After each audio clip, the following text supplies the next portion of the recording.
Hello everyone. सो आज हम continue करेंगे हमारी क्लास 12 का जो टर्म 2 का चैप्टर है 4, that is alternative centres of power.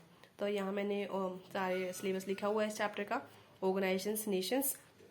तो अभी तक मैं यूरोपियन यूनियन और आसियान और ब्रिक्स करवा चुकी हूँ। अब हम सार्क को देखेंगे। Let's see this organisation. तो ये जो पूरा 78 और 79 पेज पे एक्सप्लेन किया हुआ है, ये पूरा सार्क का टॉपिक है। तो ये जो पीस एंड कोऑपरेशन वाला टॉपिक है, ये पूरा टॉपिक एंड ये पूरा टॉपिक एंड ये पूरा टॉपिक, ये पूरा आपका सार्क में आ जाएगा, राइट। तो ये कंटेम्प्रेरी साउथ एशिया वाला जो हमारा चैप्टर है उसमें आपको मिलेगा ये टॉपिक, उसमें नहीं है ऑल्टरनेटिव सेंटर ऑफ पावर में। ये अलग से ये टॉपिक जो है उसमें ऐड किया गया है। तो पहली बात ये आती है कि सार्क बना क्यों था। सार्क एक तरह का इनिशिएटिव लिया था साउथ एशियन स्टेट्स ने। सारे साउथ एशियन स्टेट्स ने मिलकर एक इनिशिएटिव लिया था कि सारे जो साउथ एशियन कंट्रीज हैं वो कोऑपरेट करेंगी, एक बहुत इंपॉर्टेंट इश्यूज पे आपस में कोऑपरेशन दिखाएंगे। इसलिए सार्क बना था 1985 में, just for cooperation among south Asian countries. तो 1985 में सार्क बना था। हालांकि पॉलिटिकली अगर देखा जाए तो सार्क को इतनी सक्सेस नहीं मिली थी। इसी में ये सारे जो कंट्रीज थी उन्होंने साफ्ता साइन किया था। साफ्ता क्या होता है? साफ्ता जो की फुल फॉर्म होती है south Asian free trade agreement. ये जो साफ्ता है इसमें बताया गया था कि सारी जो भी साउथ एशियन की सारी कंट्रीज हैं, एक दूसरे की कंट्री के अंदर फ्री ट्रेड जोन क्रिएट किया जाएगा कि सारी साउथ एशियन कंट्रीज हैं वो आपस में फ्री ट्रेड कर सकती हैं एक दूसरे की कंट्री में।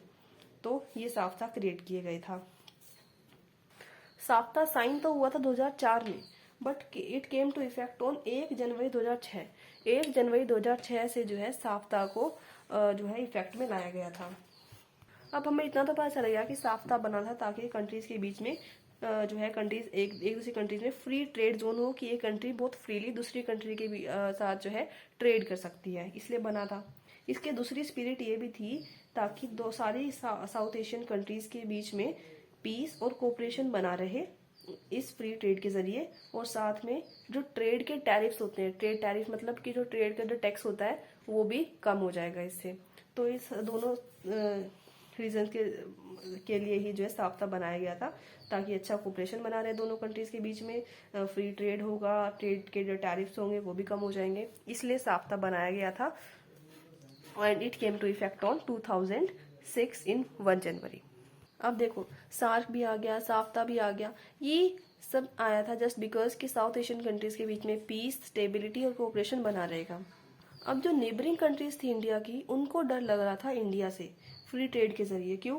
अगर फ्री ट्रेड आ गया, अब साफ्ता के जरिए फ्री ट्रेड आ गया कि फ्री ट्रेड जोन क्रिएट हो जाएगा। अब इंडिया के नेबर्स को डर था कि इंडिया उनकी मार्केट को इन्वेड कर देगा। फ्री ट्रेड जोन क्रिएट हो जाएगा तो इंडिया जो है अपने जो भी प्रोडक्ट्स है वो वहाँ सेल कर सकता है, तो इसके जरिए जो है उनकी मार्केट इन्वेड हो जाएगी। साथ साथ उनकी सोसाइटी और पॉलिटिक्स तो इन्फ्लुएंस होगी ही, और इंडिया कमर्शियली भी उनकी ही कंट्री के अंदर कमर्शियली प्रेजेंस हो जाएगा। तो इसलिए उनको इस बात का बहुत डर लग रहा था बेसिकली कि उनकी मार्केट इन्वेड हो जाएगी। बट इंडिया को क्या लग रहा था? इंडिया ये सोच रहा था कि ये तो सबसे बढ़िया बेनिफिट है सभी साउथ एशियन कंट्रीज के लिए कि सब साथ में मिलकर कंसल्ट करेंगे और जो है फ्री ट्रेड होगा तो सबको इकोनॉमिक बेनिफिट इक्वली ट्रांसफर होगा।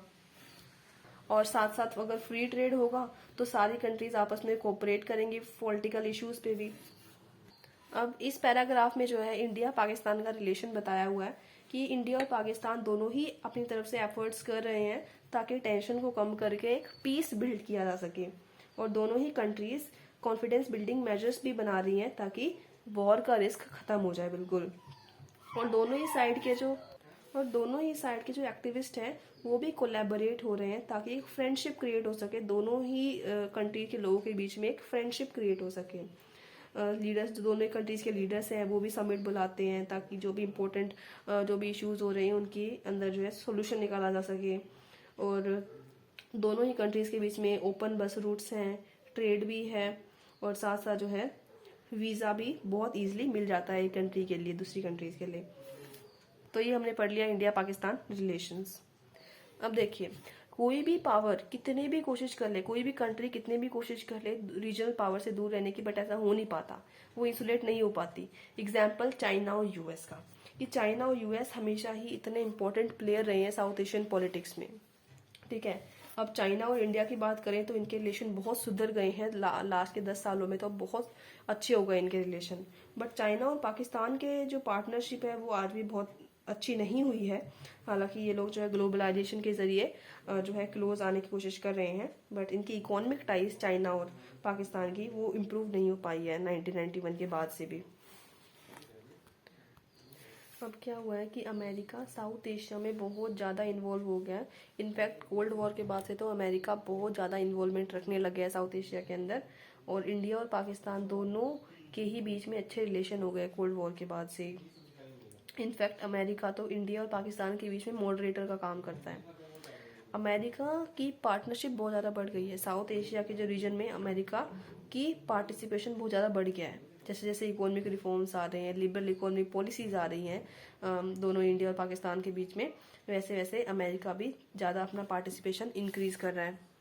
हालांकि कितने भी अच्छे रिलेशन हो जाएं, बट फिर भी जैसे इंडिया चाइना के साथ जैसे पैंगोंग लेक, इस तरह से छोटे छोटे इश्यूज पे, माइनर इश्यूज पे जो है कन्फ्लिक्ट चलते रहते हैं। ठीक है, तो अब साउथ एशिया के कन्फ्लिक्ट्स कंटिन्यू रहेंगे या अब पीस और स्टेबिलिटी मेंटेन रहेगी, ये डिपेंड करता है हम लोगों के ऊपर एक दूसरे की गवर्नमेंट के लोगों के ऊपर डिपेंड करता है, साथ साथ गवर्नमेंट पे डिपेंड करता है रीजन की, ना कि आउटसाइड पावर पे। तो ये हमारा सार का टॉपिक भी कंप्लीट हो गया हमारा, कि हमने पूरा ये ऑर्गेनाइजेशंस कवर कर लिए चारों।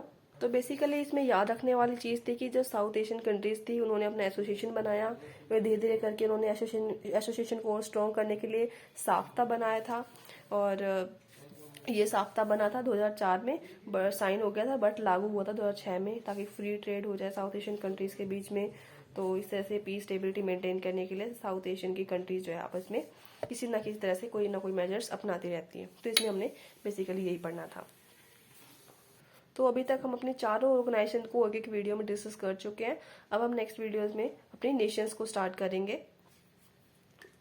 Thank you.